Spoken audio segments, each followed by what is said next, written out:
Hanya demi adikku. Assalamualaikum warahmatullahi wabarakatuh.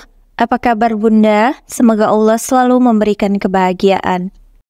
Kembali lagi bersama Jovi bercerita. Aku adalah seorang kakak perempuan. Sejak kami masih kecil, aku dan adikku berjuang sendiri tanpa orang tua. Bukan orang tuaku sudah meninggal dunia, tapi mereka bercerai. Dan di antara mereka, tidak ada yang mau mengurus kami. Kami ditelantarkan. Kami ditinggalkan hanya bersama nenek. Waktu itu nenek juga sudah sangat tua. Ditambah pula sering sakit. Akulah yang mengurusnya. Kalau mengurus nenek mungkin aku bisa. Tapi aku kebingungan dalam mencari uang untuk kami makan. Namun aku sangat bersyukur, sebab warga di sekitar rumah nenekku sangat baik. Mereka selalu mengantarkan makanan untuk kami secara bergantian. Sesekali juga, aku meminta pekerjaan pada mereka, dan ditukar dengan sepiring nasi. Sejak orang tuaku bercerai dan aku tinggal bersama nenek, aku tidak pernah sekolah lagi. Aku putus sekolah. Saat itu usiaku 10 tahun, dan adikku masih 5 tahun. Dalam benakku ini bertekad, jika adikku sudah usia sekolah nanti, dia harus bisa sekolah, bahkan sampai kuliah. Aku yang akan membiayainya. Sebab aku tidak tega jika adikku bernasib sama sepertiku. Kurang lebih 1 tahun aku merawat nenek. Nenek tak mampu lagi bertahan. Dia berpulang. Itu semua karena keterbatasan biaya. Aku tidak bisa membawa nenek berobat. Aku hanya mampu membelikan nenek obat warung. Itu pun pemberian tetangga. Setelah kepergian nenek itulah, kehidupanku semakin keras. Aku dan adikku hanya berdua saja. Orang tua kami tidak pernah mengunjungi sekalipun. Sepertinya mereka sudah lupa kalau memiliki kami berdua. Sebenarnya aku dan adikku merindukan pelukan dan kasih sayang orang tua. Tapi rasanya, kekecewaan di hatiku sudah membuat aku benci pada orang tuaku sendiri. Apakah pantas ayah dan ibuku disebut orang tua? Mereka tega menelantarkan kami, tidak memberi nafkah sama sekali. Akhirnya kehidupanku yang berat aku mulai. Karena sudah tidak mengurusi nenek yang sakit, aku memutuskan untuk bekerja. Aku bekerja apa saja yang penting bisa menghasilkan uang. Aku ingin menabung agar adikku bisa sekolah. Pagi sampai siang, aku kerja di warung sarapan pagi. Aku mencuci piring di sana. Lumayan, uangnya bisa untuk makan. Aku juga selalu mengajak adikku kemanapun aku pergi. Aku tidak mungkin meninggalkan dia sendirian di rumah. Setelah selesai bekerja dari warung sarapan pagi, siang sampai sore aku memulung sampah. Aku diajari oleh salah satu warga yang baik sekali. Dia memberitahu aku bagaimana cara memulung dan barang apa saja yang laku. Dari hasil menjual barang-barang bekas itulah, aku bisa menabung untuk biaya sekolah adikku. Oh ya, namaku adalah Pita, sedangkan adikku bernama Peti. Usia Peti sekarang sudah 6 tahun. Itu artinya, di tahun depan, dia harus sudah sekolah. Ya, seperti itulah kehidupanku sehari-hari. Pagi sampai siang, aku bekerja di warung sarapan pagi. Siang sampai sore aku memulung sampah. Malam harinya, aku mengajari Peti untuk belajar membaca dan mengenal huruf. Untunglah adikku itu sangat patuh. Dia juga cepat sekali menerima pelajaran. Singkat cerita, tibalah hari di mana Peti untuk masuk sekolah. Untungnya tabunganku sudah cukup. Aku bisa membelikan seragam untuk Peti, beserta buku dan juga tasnya. Aku benar-benar bahagia bisa melihat Peti sekolah. Para guru yang mengetahui kondisiku, mereka banyak sekali memberi keringanan. Bahkan setelah diusahakan, Peti mendapatkan beasiswa. Aku benar-benar sangat bersyukur. Setidaknya sekarang, aku tinggal mencarikan uang jajan untuk Peti. Karena tidak mungkin kan? Di zaman sekarang, anak sekolah tidak mempunyai uang jajan. Aku pun masih tetap saja bekerja keras, memulung dan bekerja serabutan apa saja. Aku juga sempat khawatir kalau nanti ketika Peti sudah lulus SD dan tidak mendapatkan beasiswa ketika SMP. Mau dapat biaya dari mana kalau aku tidak menabung dari sekarang? Singkat cerita, 6 tahun berlalu. Patty sudah lulus SD, dan kini saatnya dia masuk SMP. Patty termasuk anak yang pintar. Dia selalu juara kelas. Aku benar-benar sangat bangga dengan adikku itu. Beruntungnya saat SMP, Patty masih mendapatkan beasiswa. Jadi, aku tinggal membelikan seragam saja untuknya. Di SMP pun Patty masih sama. Dia masih juara kelas. Aku benar-benar sangat bangga. Selain karena kami kurang mampu, Patty bisa mendapatkan beasiswa karena dia termasuk siswa berprestasi. Aku selalu berdoa supaya Patty tetap bisa mempertahankan prestasinya, sehingga ketika masuk SMA masih mendapatkan beasiswa. Syukur-syukur sampai kuliah. Kalaupun tidak, aku akan tetap berjuang untuk Patty supaya dia bisa kuliah. Aku yang sekarang sudah berusia remaja, aku bekerja lebih banyak. Tenagaku yang sudah semakin kuat membuatku tidak ingin hanya mulung dan bekerja di warung saja. Aku pun mulai beralih profesi menjadi pembantu rumah tangga. Untungnya aku mendapatkan majikan yang sangat baik. Aku pun bekerja dengan sangat tekun agar majikanku itu betah mempekerjakan aku. Gajinya cukup lumayan besar. Bisa ini untuk biaya kuliah Patty. Aku pun selalu menabung. Tak lupa juga sesekali aku mengajak adikku itu untuk berbelanja, walau hanya sekedar membeli jajan, yang tidak pernah bisa kami lakukan setiap hari. Singkat cerita, Patty sudah masuk SMA. Alhamdulillah dia masih terus mendapatkan beasiswa, karena prestasinya masih bertahan. Tapi, saat Patty sudah naik ke kelas 2, dia tidak lagi menjadi juara kelas. Aku sempat kecewa pada Patty, namun mau bagaimana lagi? Mungkin karena saingannya yang lumayan ketat. Aku mencoba untuk mengerti keadaan Patty. Namun, setelah dia naik ke kelas 3, prestasinya semakin anjlok. Aku benar-benar kebingungan. Kenapa adikku bisa mengalami penurunan sejauh ini? Apa aku ya yang kurang perhatian sama Patty? Atau dia yang kurang belajarnya? Lah, aku kan gak bisa mengajarinya. Sekolahku saja hanya sampai kelas 4 SD. Mana mungkin aku tahu pelajaran SMA. Aku juga sudah membelikan ponsel memang untuk Patty, karena katanya sekolah membutuhkan ponsel untuk kebutuhan internet. Beruntungnya aku bisa bekerja, dan gajiku cukup untuk membelikan ponsel untuk Patty, meskipun aku sendiri tidak memiliki ponsel. Aku kalau kerja pulangnya bisa sampai malam, meskipun belum larut sih, paling malam jam 8. Memang, setelah Patty sudah SMA dan aku bekerja menjadi pembantu, aku jarang ada waktu untuk dia. Kami pun jarang mengobrol. Tapi aku selalu berpesan pada adikku itu untuk menjaga dirinya baik-baik dan jangan pacaran dulu. Karena kalau pacaran, pastilah semuanya akan kacau. Oh ya, kami berdua masih tinggal di rumah almarhum nenek. Rumah yang kondisinya sudah tua itu. Sedikit demi sedikit aku renovasi agar lebih layak. Sudah banyak sekali atap yang bocor. Aku mulai perlahan-lahan menggantinya dengan uang hasil kerjaku. Karena tak bisa uang itu kugunakan untuk merenovasi semuanya. Sebab aku harus biaya untuk makan sehari-hari. Dan juga untuk ditabung persiapan Patty kuliah. Singkatnya, Patty sudah lulus SMA. Meskipun nilainya standar saja. Tapi aku bersyukur adikku bisa lulus.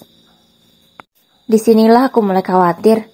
Sepertinya Patty tidak akan mendapatkan beasiswa lagi. Benar saja dugaanku. Dia tidak mendapatkan beasiswa sesuai harapanku. Tapi untunglah tabunganku sudah cukup untuk menguliahkan Patty. Aku menyuruhnya untuk mendaftar ke kampus. Bersyukurnya Patty langsung diterima. Aku langsung membayar kuliah Patty untuk 1 semester. Aku langsung menghabiskan semua uang tabunganku untuk Patty. Iya, aku benar-benar sangat menyayangi adikku itu. Aku ingin dia memiliki nasib yang jauh lebih baik daripada aku. Kalau aku pembantu, adikku jangan. Tidak mau aku jika Patty harus bekerja sepertiku. Sampai sekarang, aku masih bekerja menjadi asisten rumah tangga. Majikanku itu sangat baik, jadi aku betah kerja dengannya. Gajiku juga sudah naik, yang awalnya 1,5 menjadi 2 juta.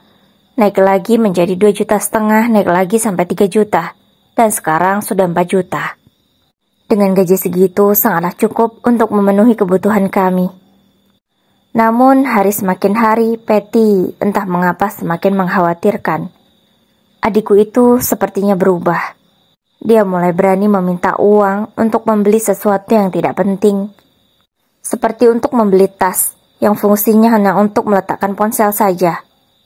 Dan lebih gilanya lagi, Patty meminta untuk dibelikan ponsel baru. Padahal, uangnya memang aku tabung untuk dia kuliah. Tapi dia terus memaksa ingin dibelikan ponsel baru. Akhirnya dengan terpaksa, aku membelikan ponsel baru untuk Patty. Walaupun sebenarnya, tabunganku terkuras hampir separuh lebih untuk membelikan ponsel itu. Bagaimana tidak, Patty menginginkan ponsel yang model terbaru. Tentu harganya jutaan rupiah. Setelah mendapatkan ponsel baru itu, Patty berkata padaku, "Kakak, aku janji, kalau aku sudah kerja nanti, aku akan membalas semua kebaikanmu. Kamu tidak usah kerja lagi, biar aku yang kerja." Ucap Patty berusaha meyakinkanku bahwa ketika dia sudah lulus kuliah, dia akan membiayai hidupku. Aku senang sebenarnya dengan ucapan Patty, tapi jujur ada keraguan juga di dalam hatiku, sebab adikku tidak seperti dulu lagi, dia sudah berubah. Gimana tidak ku bilang berubah? Setiap kali aku pulang kerja, rumah dalam keadaan berantakan, banyak piring kotor berserakan. Banyak juga pakaian kotor yang belum dicuci. Padahal pakaian kotor itu banyak pakaian Patty. Kalau aku biasanya memang membiasakan untuk mencuci bajuku setelah aku mandi. Jadi tidak ada yang namanya cucian menumpuk. Tapi kalau Patty tidak. Dia suka menumpuk-numpuk dulu baju kotornya. Baru setelah banyak, dia mencucinya. Tapi kali ini sepertinya sudah 3 hari lebih, baju kotor itu belum dicuci. Mataku sangat risih. Apalagi pekerjaanku pembantu. Jadi rasanya tidak nyaman melihat sesuatu yang berantakan seperti itu. Aku dengan menahan kesal di hatiku. Ku cuci semuanya, ku bersihkan rumah. Aku tidak ngomel pada Patty. Aku khawatir jika aku ngomel nanti Patty sakit hati dan malah tidak betah tinggal denganku. Iya, selama ini aku memang jarang sekali libur. Kalaupun aku libur biasanya aku manfaatkan waktu itu untuk tidur. Jadi, aku tidak tahu apa saja kegiatan Patty setelah pulang kuliah. Ketika aku bertanya pada tetangga apakah Patty sering main ke rumahnya, dia menjawab tidak pernah. Semenjak Patty kuliah, katanya dia sering di dalam rumah saja, jarang berinteraksi dengan tetangga. Tidak seperti dulu. Patty yang dulu suka sekali bermain di rumah tetangga. Kalau pulang sekolah, pasti sudah tidak ada lagi di rumah. Kalau ku cari, palingan di rumah tetangga. Tidak jauh-jauh dia bermain. Tetanggaku juga bercerita kalau sering melihat Patty pulang larut malam. Apalagi saat aku kata aku akan lembur dan pulangnya bisa sampai jam 11. Di sanalah Patty ikut lembur juga tapi tidak tahu kemana. Ada juga tetangga yang pernah melihat, katanya Patty sering diantar oleh pria. Aku semakin khawatir mendengar aduan dari tetanggaku itu. Apa jangan-jangan Patty pacaran? Aku bergulat dengan pikiranku sendiri. Otakku melayang-layang memikirkan Patty. Namun, aku belum enak hati untuk menanyakannya langsung. Tapi setiap hari sebelum aku berangkat kerja, aku selalu mengingatkan Patty agar selalu menjaga diri dan jangan macam-macam. Adikku itu selalu dengan baik menjawab nasihatku. Hal itu membuatku sedikit lebih tenang. Tidak terasa, Patty sudah kuliah semester 4. Namun nilai Patty tidak ada yang memuaskan menurutku. Nilainya hanya C, tak jarang juga D bahkan E. Kecewa sih sebenarnya, karena selama ini aku berjuang untuk dia, supaya dia bisa kuliah. Tapi entah mengapa adikku itu malah mengecewakanku berkali-kali. Padahal semua keinginannya berusaha untuk aku penuhi, agar dia tidak malu di depan teman-temannya. Baju baru untuk Patty, Sering aku belikan, 2 minggu sekali pasti beli baju baru, sedangkan diriku sendiri saja tidak. Baju yang aku belikan pun bukan harga yang murah, menurutku ratusan ribu, nominal yang sangat besar hanya untuk sebuah baju. Kalau aku sendiri, kalaupun aku punya baju baru, itu bukan milikku, aku dikasih oleh majikanku. Sebab majikanku itu menyadari bahwa bajuku hanya itu-itu saja. Akhirnya, beliau membongkar lemarinya dan menemukan beberapa baju yang sudah beliau tidak suka untuk dipakai. Akhirnya baju itu dia berikan untukku. Aku senang sekali karena bisa mempunyai baju baru, meskipun hanya bekas dari majikan. Tapi alhamdulillah kondisinya masih sangat layak. Iya, majikanku itu bukan orang tua, melainkan hanya beda 4 tahun saja denganku. Aku sekarang umur 26 tahun, sedangkan majikanku 30 tahun. Aku dan majikanku seperti besti. Dia juga sering curhat tentang rumah tangganya. Tapi majikanku itu tidak pernah curhat kalau dia sedih dengan rumah tangganya atau merasa tidak bahagia. Selama ini yang dia ceritakan tentang keseruannya menikah selama ini. Kebetulan juga majikanku itu belum dikaruniai anak. Aku sebagai asisten rumah tangganya selalu memberi dia semangat dan dukungan supaya tidak putus asa. Pekerjaan suaminya yang pengusaha membuat dia dimanjakan sekali oleh suaminya itu. Suaminya selama ini juga sangat baik padaku. Meskipun aku hanya pembantu, tapi tidak pernah aku direndahkan oleh suami dari majikanku itu. Aku juga gak pernah lihat suaminya itu menuntut soal anak pada istrinya. Benar-benar lelaki yang baik. Majikanku juga sering bertanya, apakah aku tidak ingin menikah? Mendengar pertanyaan itu, otakku langsung berpikir, sebenarnya aku ingin menikah, tapi bagaimana dengan adikku yang belum lulus kuliah? Kalau aku menikah, siapa yang akan membiayai dia? Aku memutuskan untuk tidak menikah sebelum adikku lulus kuliah. Kalau dia sudah kerja, barulah aku bisa tenang. Lagi pula kalaupun mau menikah dengan siapa, aku belum memiliki calon. Lagian siapa sih yang mau sama pembantu sepertiku? Aku memang masih muda, tapi karena tidak pernah perawatan, sebab yang kupikirkan adalah hanya adikku seorang. Untuk diri sendiri pun, aku tidak peduli. Yang penting masih bisa makan, aku sudah sangat bersyukur. Bahkan ketika jalan berdua dengan adikku, orang banyak mengira bahwa aku ibunya. Ya, setua itu wajahku terlihat. Sedangkan adikku, karena memang dia menginginkan skincare, aku pun membelikannya. Jadi memang dia terlihat sangat cantik. Umurnya pun masih sangat muda, jadi wajar saja. Kembali lagi ke adikku Patty. Akhir-akhir ini entah mengapa, ketika aku pulang kerja, Patty terlihat ada di dalam kamar terus. Pintunya juga selalu dikunci. Kalau ku panggil, ketika ingin ku ajak makan, dia selalu menolak. Patty, kamu kenapa? Ucapku sembari mengetuk pintunya beberapa kali. Kamu sakit ya, Patty? Tanyaku merasa sangat khawatir. Enggak kok, Kak. Kalau kakak mau makan, makan aja. Aku belum lapar. Nanti kalau aku lapar, aku makan sendiri. Ucap Patty dari dalam kamar. Mendengar jawaban Patty, aku hanya bisa menyerah dan meninggalkan pintu kamar Patty lanjut untuk makan. Sebenarnya, nasi yang aku makan ini terasa hambar. Lauk ayam yang aku makan tidak terasa enak seperti biasanya. Hatiku benar-benar gelisah. Ada apa sebenarnya? Apa yang terjadi pada Patty? Kenapa dia benar-benar berubah? Apa dia sedang ada masalah di kampusnya? Atau karena nilainya yang terus anjlok? Kenapa kamu, Patty? Kenapa kamu tidak mau cerita sama kakak? Sudah 2 minggu ini Patty seperti itu. Baik berangkat kerja ataupun pulang, aku tidak pernah menemui Patty. Aku belum sekalipun bertatap muka dengannya, karena dia memang tidak pernah keluar kamar, selalu saja di dalamnya. Karena waktu 2 minggu membuatku sudah terbiasa, tidak berpamitan lagi pada Patty ketika ingin berangkat bekerja. Pagi ini pun seperti biasanya setelah bersiap-siap, aku akan langsung berangkat bekerja. Namun, Aku dan Patty sama-sama terkejut. Saat aku baru saja keluar dari kamar, Patty juga keluar dari kamarnya. Ketika berhadapan dengan Patty, aku benar-benar sangat terkejut. Sebab aku mendapati perut adikku yang terlihat membesar. Dia yang hanya memakai pakaian tidur yang sangat tipis, sehingga perutnya itu bisa terlihat.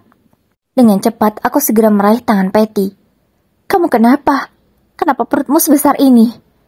Jangan-jangan..." Pikiranku sudah kemana-mana. Tentu, mungkin kalian sudah bisa membaca apa yang terjadi. "Maafin Patty, Kak, maafin Patty," ucap Patty kini sudah berlutut di hadapanku. Dia juga masih menggenggam tanganku. "Patty salah, Kak. Patty minta maaf. Patty menyesal. Maafin Patty," ucap adikku itu sembari menangis. Aku tidak tahu aku bisa memaafkannya atau tidak. Kali itu aku benar-benar lemas. Aku hanya bisa menyandarkan tubuhku di pintu kamarku. Kemudian, karena kehabisan tenaga, badanku langsung merosot ke bawah hingga akhirnya aku terduduk di lantai. Aku menangis sejadi-jadinya.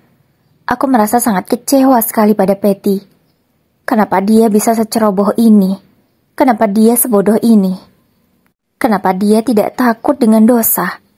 Kenapa, Patty? Kenapa? Aku benar-benar kecewa sama kamu. Selama ini aku berjuang habis-habisan untukmu.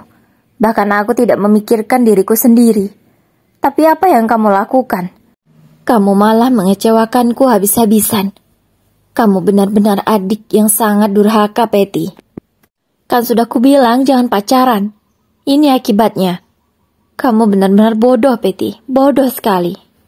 Ucapku pada adikku, karena aku memang sangat kecewa padanya. Selama ini aku berjuang hanya untuk dia. Tapi apa yang dia berikan? Janji yang dia ucapkan selama ini hanyalah kebohongan. Hanya janji palsu. Dia sudah mengingkari janji itu terlebih dahulu. "Maaf, Kak," ucap Patty dengan masih menangis. "Sudah berapa bulan, Patty, kandunganmu itu?" tanyaku dengan nada tinggi.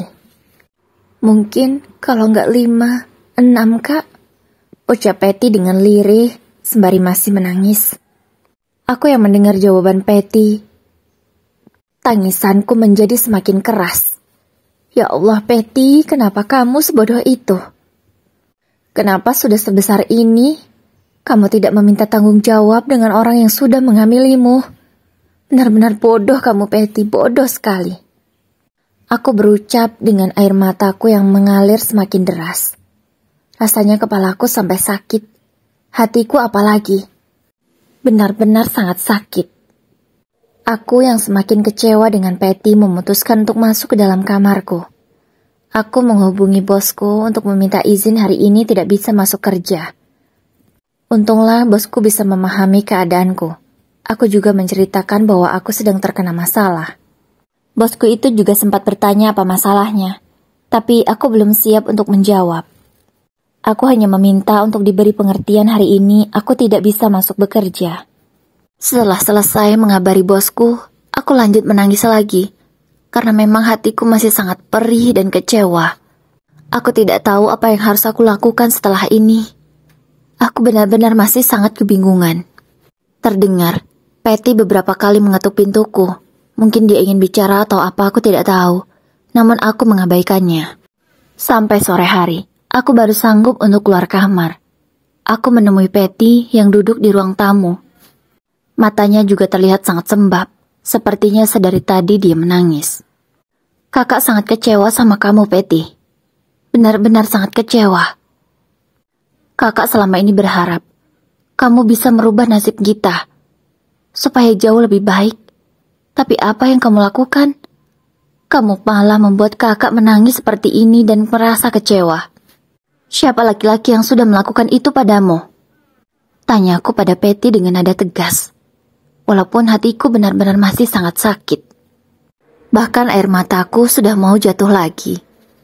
Dengan menundukkan kepalanya, Patty menjawab pertanyaanku. "Pacarku, Kak, yang menghamili aku. Tapi dia tidak mau tanggung jawab. Aku tidak tahu rumahnya di mana. Nomornya sudah tidak bisa dihubungi lagi." Jawab Patty. Ya Allah, Patty. Aku berkata sembari meremas rambutku. Aku benar-benar sangat stres. Siapa yang akan bertanggung jawab dengan anak Patty ini? Sejak kapan laki-laki itu tidak bisa dihubungi? Tanyaku lagi dengan Patty. Sudah 2 minggu terakhir, Kak. Katanya kemarin dia mau tanggung jawab. Tapi sekarang malah gak aktif. Dan aku juga gak tahu alamat rumahnya. Emang laki-laki itu siapa? Teman kuliahmu? Atau hanya temanmu? Tanyaku lagi dengan nada yang agak ketus. Karena aku memang merasa sangat emosi. Dia itu temanku dari sosial media, Kak. Jadi kamu kenal sama dia lewat sosial media? Apa yang dia janjikan sehingga kamu mau menyerahkan harga dirimu pada laki-laki tidak bertanggung jawab seperti dia? Tanyaku lagi pada Patty dengan penuh emosi. Dia ngakunya pengusaha, Kak. Kalau aku sudah lulus nanti, dia akan langsung menikahiku. Dan juga akan diberi pekerjaan. Makanya aku mau. Ucap Patty, kini mendongakkan kepalanya ke arahku. Aku benar-benar merasa sangat emosi. Serendah itukah harga dirimu, Patty? Hanya karena uang, kamu mau ditiduri oleh laki-laki yang bukan suamimu. Kamu benar-benar bodoh, Patty. Kamu ini tidak tahu apa ya? Kalau sekarang banyak laki-laki hidung belang yang ingin mencari mangsa. Kamu benar-benar bodoh, Patty. Bodoh sekali. Ucapku sembari memegang pundak Patty dan menggoyangkan tubuhnya. Karena aku sangat emosi sekali. Kenapa hanya karena uang kamu mau melakukan itu? Apa yang kamu dapat sekarang? Dapat apa kamu? Ucapku dengan masih melakukan hal yang sama. Kemudian setelah lelah, aku duduk di samping Patty.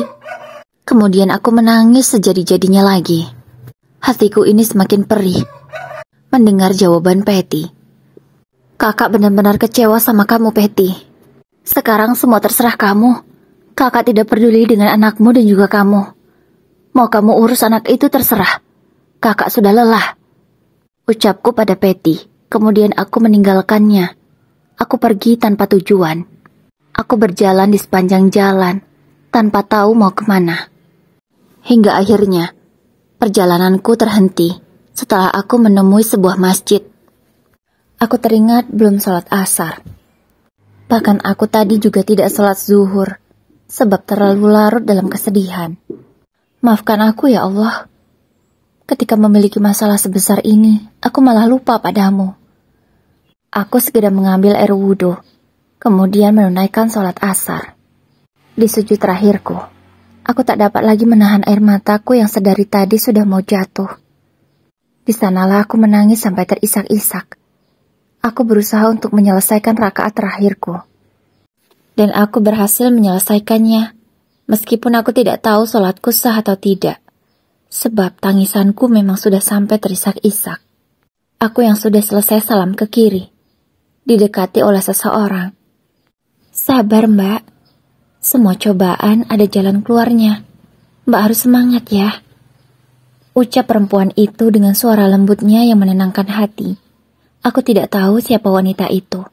Tapi yang jelas, penampilannya begitu sangat syar'i. Mungkin dia seorang ustazah. Aku tidak bisa menjawab ucapannya karena aku masih menangis. Aku hanya menganggukkan kepalaku beberapa kali. Kemudian aku menangis lagi terisak-isak sembari menutup wajahku. Terasa, ada tangan yang menyentuh pundakku. Lalu aku didekatkan ke arah tubuhnya. Ya, wanita bersuara lembut itu memelukku. Dia memelukku memberi kehangatan dan menenangkan jiwaku. Mbak yang kuat ya. Mbak curahkan semua keluh kesah kepada Allah. Insya Allah akan ada jalan keluarnya. Ucap lagi wanita itu mengingatkan aku. Aku pun beristighfar berkali-kali. Setelah itu hatiku barulah agak tenang. Dan aku bisa menatap wanita itu. Terima kasih Mbak, sudah mengingatkan aku. Ucapku dengan masih menghapus air mataku. Walaupun sebenarnya air mata ini belum mau berhenti. Iya, sama-sama. Mbak yang kuat ya. Semoga Allah memberi jalan keluar atas masalah yang Mbak hadapi. Ucap wanita itu sembari tersenyum manis ke arahku. Wajahnya yang cantik dan sendu membuat aku semakin tenang. Kenalin, nama saya Anissa. Mungkin kita bisa jadi teman, ucap wanita itu sembari mengulurkan tangannya. Aku pun menerima uluran tangannya. Kami saling berjabat tangan, dan aku memberitahu siapa namaku. Pita, Mbak, ucapku pada Mbak Nisa. Aku menjawab dengan suara khas orang yang masih menangis. Mbak Pita kalau mau cerita masalahnya sama saya bisa. Mana tahu, saya bisa membantu semampu saya, ucap Nisa dengan sangat lembutnya. Entah mungkin aku yang tidak sanggup menanggung beban ini sendiri, atau memang Nisa adalah pertolongan dari Allah yang dikirimkan langsung. Aku dengan mudah menceritakan masalahku padanya, padahal kami baru kenal. Jadi gini, Mbak, aku menceritakan permasalahanku. Setelah selesai bercerita, Mbak Nisa lagi-lagi memelukku. Dia menenangkanku untuk sekian kalinya. Astagfirullahaladzim, kamu yang sabar ya, Pita. Kalau kamu kecewa itu wajar. Kamu hanya manusia biasa yang bisa marah, kecewa, dan sedih. Tapi ingat, mau bagaimanapun, Patty itu adikmu. Kamu tidak boleh membencinya, apalagi malah meninggalkannya saat dia juga sedang terpuruk karena kesalahan yang dia lakukan sendiri. Pita, kamu harus ingat ya, meskipun Patty melakukan kesalahan yang sangat besar, tapi kamu tidak boleh meninggalkannya, sebab kita tidak tahu, Pita. Bisa saja masalah yang dihadapi Patty terjadi pada diri kita sendiri. Karena yang namanya manusia tidak luput dari salah dan dosa. Jika kita mengalami hal yang sama, dan kita ditinggalkan oleh orang-orang terdekat kita, pasti kita akan sangat sedih.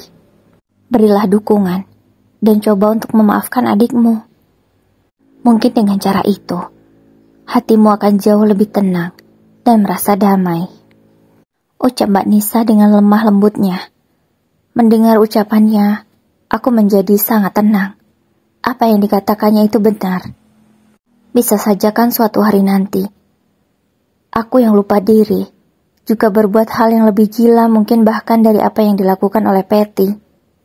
Dan kalau aku meninggalkan Patty, pasti dia juga akan melakukan hal yang sama padaku.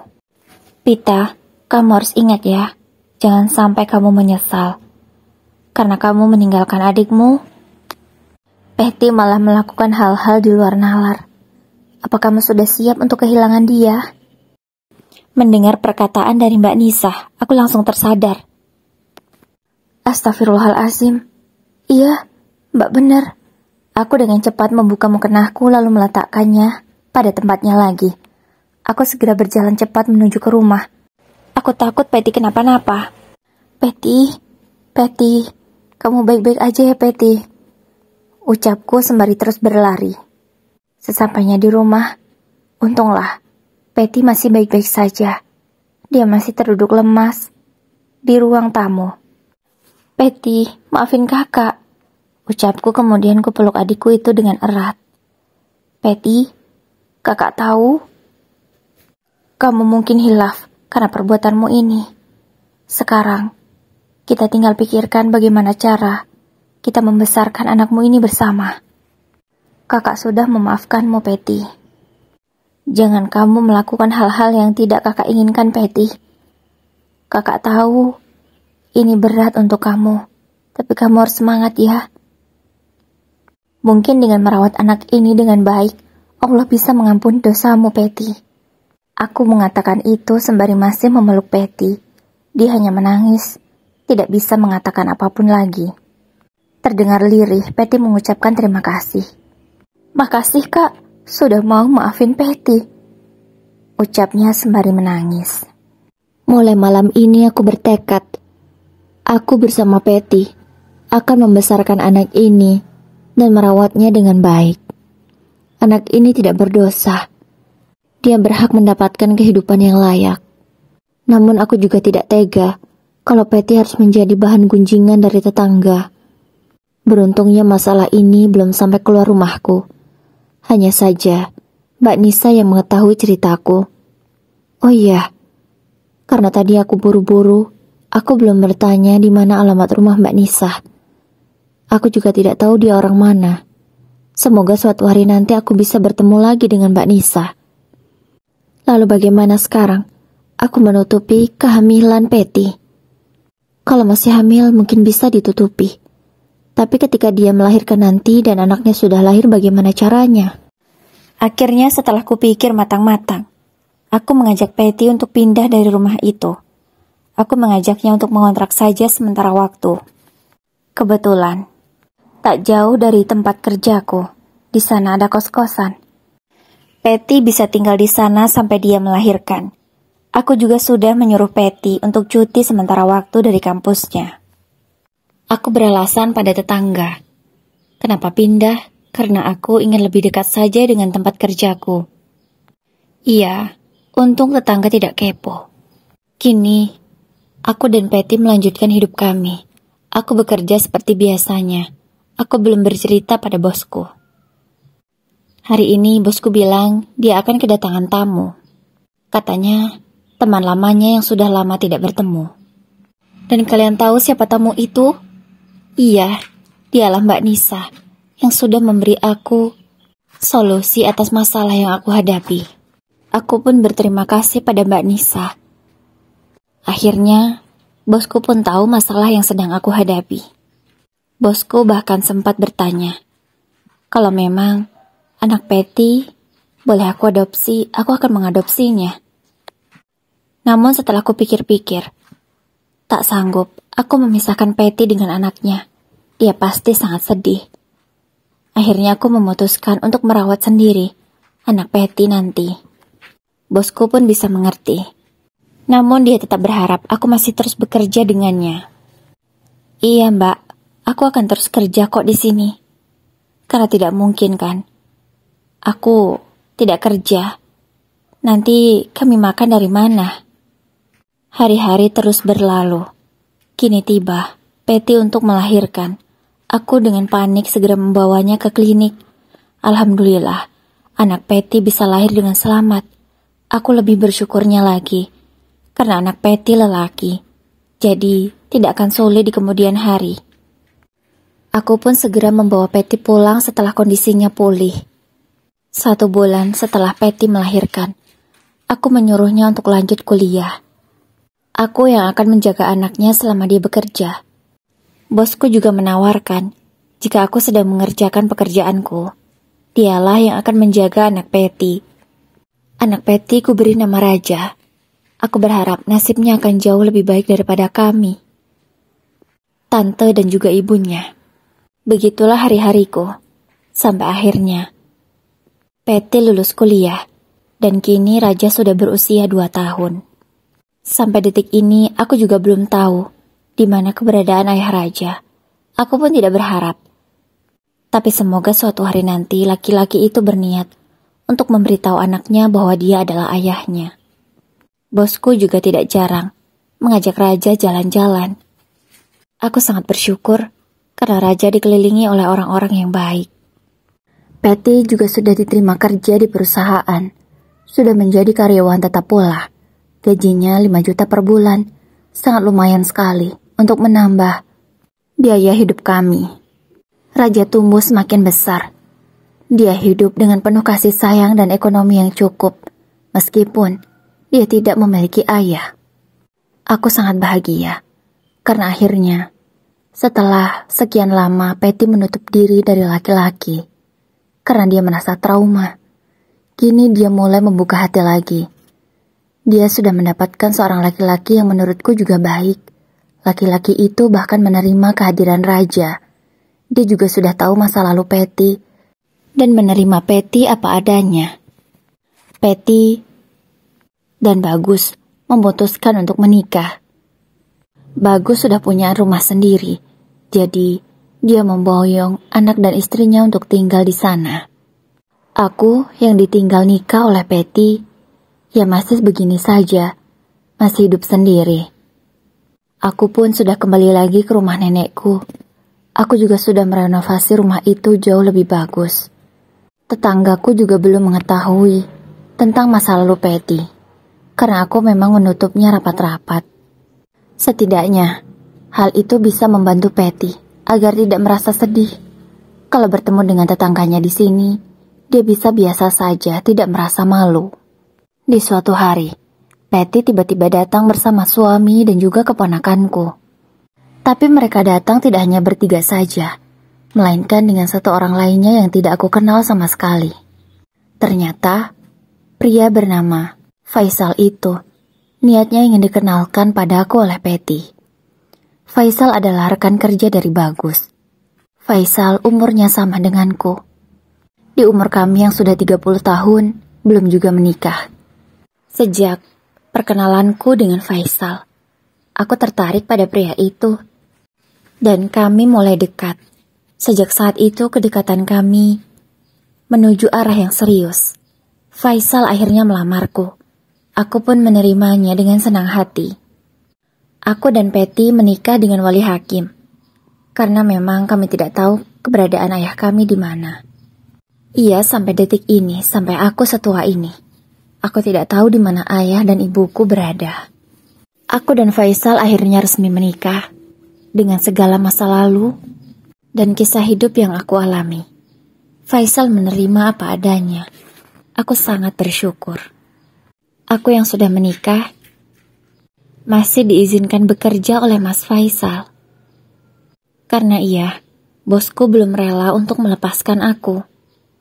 Namun setelah 1 tahun aku menikah, aku hamil, dan aku tidak bisa bekerja lagi. Akhirnya dengan sangat berat hati, aku resign dari pekerjaanku. Bosku pun bisa memahami hal itu. Beliau juga sudah mencari gantinya. Aku dan bosku tetap menjadi teman. Begitu juga dengan Mbak Nisa.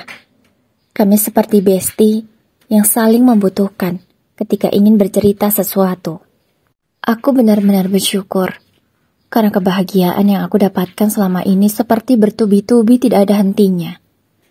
Walaupun dulu aku sempat mengalami hidup yang sangat pahit dan perih. Tapi aku bersyukur sekali karena Allah masih sangat menyayangiku dan sangat baik. Terima kasih ya Allah atas segala anugerah dan berkah yang Kau berikan. Pesanku satu untuk kita semua. Mau seberat apapun masalah kita, tetap semangat. Ingat, meskipun kita harus menangis dan merasakan rasa sakit yang begitu sangat menyakitkan, yakinlah Allah sudah menyiapkan kebahagiaan yang kita tidak pernah sangka-sangka sebelumnya. Jadi tetaplah semangat dan jangan pernah menyerah. Terima kasih yang sudah menonton. Semoga kalian selalu diberikan kesehatan. Wassalamualaikum warahmatullahi wabarakatuh.